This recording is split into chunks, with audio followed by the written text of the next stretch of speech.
Is Stripe holding your money ransom? Well, I get tons of emails every week from different merchants telling me that Stripe is holding their money and they need some help to get their money released and obviously get their businesses back up and running. So today I'm going to tell you about Kevin's situation. Kevin was a merchant who contacted me because Stripe basically shut down his account thinking that he did something wrong. He assured me that he did nothing wrong and that he was trying to communicate with Stripe, but he was in an endless loop of canned responses, and Stripe does not have a customer service department to call into.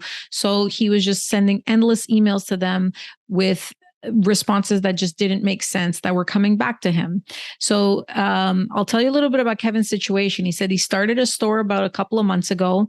He scaled it to about 5K revenue per day, and he was processing a couple of thousand per day with Stripe and some with PayPal and other solutions. He decided to split up his store in two and opened up a new Stripe account.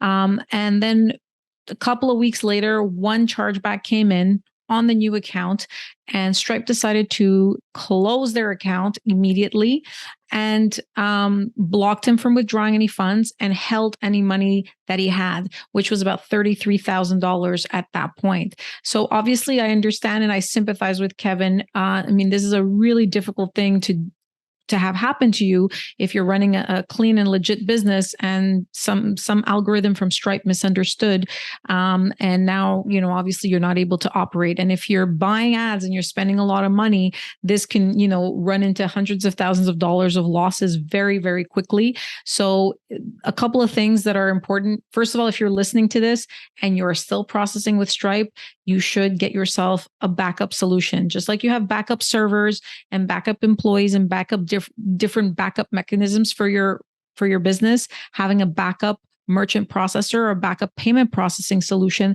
is very, very important. Now, in the case that you've been shut down and now you're listening to this video and trying to figure out what you can do, first, obviously try to, cut the bleeding, which is try to get another third-party account. That could be with maybe PayPal or another one of those services, just because you can get set up very, very quickly with those. While you get that set up and get that going, you should also be applying for a merchant account right away so you can have a merchant account solution for your business. Now, in terms of getting your money back, which is obviously very important because you'll need it for your suppliers and you just need your money for your expenses. The first thing is to write Stripe an email. And I will link down below where you can send that email.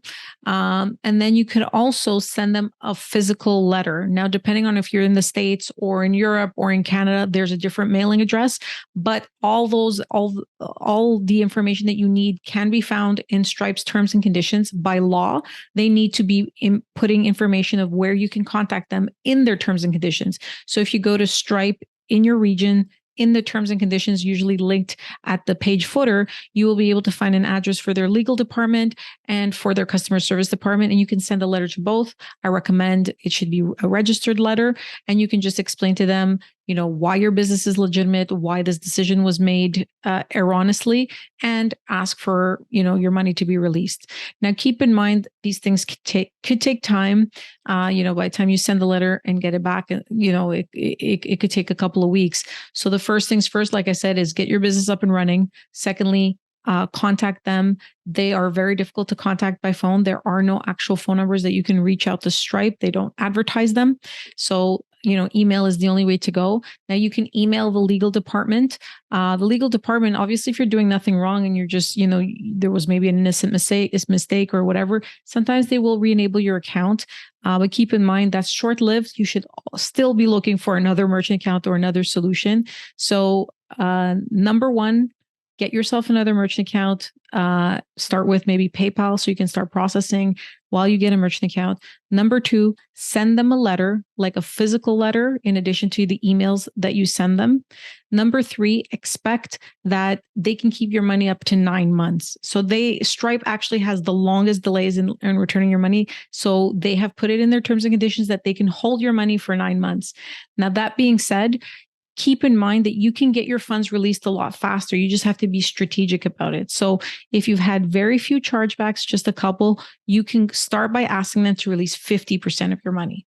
So that will allow them to keep half the money. So if there are any chargebacks or any, liabilities on your account, they would still have some money left over, but at least you'll get half back. And you can do that, pretty much immediately. Ask them for 50%, explain to them that, your business will suffer and might close if you don't get this money. So that's one thing. Then 30 days after that, ask them for another 30 or 40%. And then leave them with that last 10% for 6 months. They'll never return all your money. So that's why it's best that you try to chunk it out and try to get at various intervals, meaning 50% right away, another, 40% of the initial amount after 30 to 45 days, and then let them keep 10% for their 6-month period. The reason that they have to keep some money is because they need some funds in case there's somebody who comes to charge back or there's a dispute. They need to be able to cover those costs. So if you try to get all your money right away, you're going to get resistance. You're going to get probably none back, and you'll just be fighting kind of an endless loop. So try to kind of make sense of how many chargebacks might come in, try to let them keep some funds, and then at various intervals, get it back. My suggestion is, like I said, 50% to start, and then 40% 30 days, 30 to 45 days later, and then so on and so forth. So I hope you found this episode useful, and I will link down below a couple more things and tips and tricks that I've encountered and helped merchants with regarding Stripe. And if you need any help or you have any specific questions about your situation, feel free to drop me a line down below, or send me an email at the contact information in the show notes. And I look forward to hearing from you. Hope you found today's session valuable. If you have any questions for me or just want to connect, please feel free to visit my website, mariasparagis.com. That's MariaSparagis.com. I'd love to hear what you're working on, so drop me a line on any hot button issues your business is experiencing. And remember, don't worry about failure. You only have to be right once.